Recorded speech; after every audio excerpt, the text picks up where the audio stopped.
রাজ্য পর্যটন মানচিত্রে এখন উজ্জ্বল নক্ষত্র পুরুলিয়া। আর শীত মানে পুরুলিয়ার অযোধ্যায় পর্যটকদের আনাগোনা। সুন্দরী অযোধ্যার প্রাকৃতিক সৌন্দর্যের টানে পর্যটকেরা অযোধ্যায় বেড়াতে আসেন। জঙ্গলমহলে বেড়াতে এসে প্রাকৃতিক সৌন্দর্য উপভোগ করার পাশাপাশি অনেকেই খোঁজ করে থাকেন একটু নতুন ধরনের খাবারে। পুরুলিয়ায় আদিবাসী অধ্যুষিত এলাকায় অনেকেই খোঁজেন পুরুলিয়ার খাবার বা দেশি খাবার। শহুরে চাইনিজ ফাস্টফুডের বদলে পুরুলিয়ার চাপড়া পিঠে বা মুরগির মাংসের পিঠে সহ এমন সব খাবারের খোঁজ করেন যাতে আছে জঙ্গলমহলের নিজস্ব সিগনেচার। কিন্তু শহুরে খাবার বা চাইনিজ খাবারের থাবায় যেন ওই সমস্ত খাবার কোথায় হারিয়ে যাচ্ছে।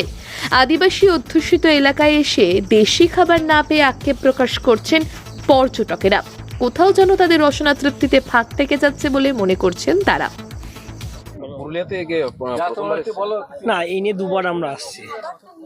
প্রকৃতির টানে কি একদম চোখ জুড়ানো সুন্দর মনোরম একদম। যে এখানে এত আকৃষ্ট করে যে মানে পরিবেশ মানে ভেবে বলার বাইরে, বেসিকের বাইরে কোনো খাবারের কোনো মানে কিছু এক্সট্রা কিছু পেলামই না। এখানে প্রকৃতিটা এত সুন্দর, যে পরিবেশটা সুন্দর, কিন্তু খাবার বলতে মানে এখানকার স্পেশাল বলে কিছু কিছু পাইনি। সেই গদবাধা একই, যে ওখানে যেমন এখানেও তেমন। মানে এটা কি একটা আক্ষেপ থেকে যাচ্ছে?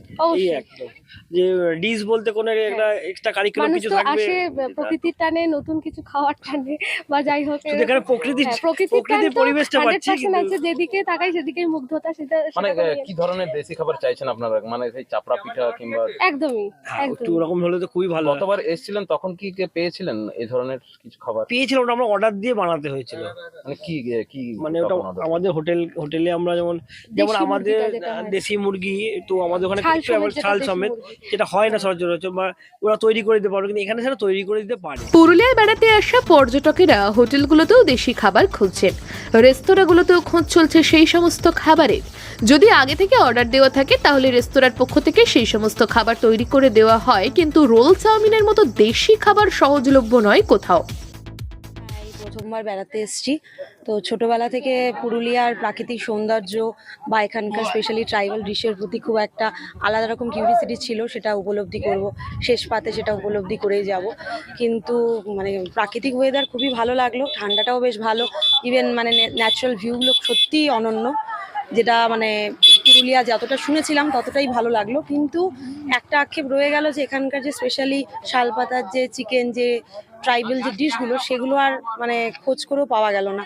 অর্ডারও করেছিলাম, সেটা পরবর্তীকালে ক্যান্সেল হয়ে গেছে। সেইভাবে সেই কোয়ান্টিটিতে না করলে তারা নাকি অর্ডার করতে পারে না। তো সেই আক্ষেপটা শেষ অবধি রয়েই গেল। তো সদূর মানে জন্মসূত্রে আমার বাড়ি শিলিগুড়ি, নর্থ বেঙ্গলের মেয়ে। তো চাকরি সূত্রে বর্তমানে কলকাতায় থাকি। তো ছোটবেলা থেকে অনেকটা মানে শুনেছিলাম পুরুলিয়া নিয়ে, সেই আশাটা মিটলেও কিন্তু খাওয়ারের আক্ষেপটা রয়েই গেল।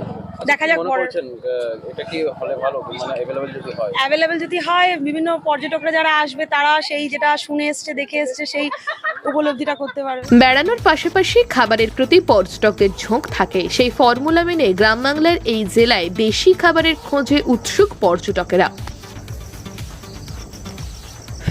অযোধ্যা থেকে বিশ্বজিৎ সিং সর্দারের রিপোর্ট, পুরুলিয়া মিরর।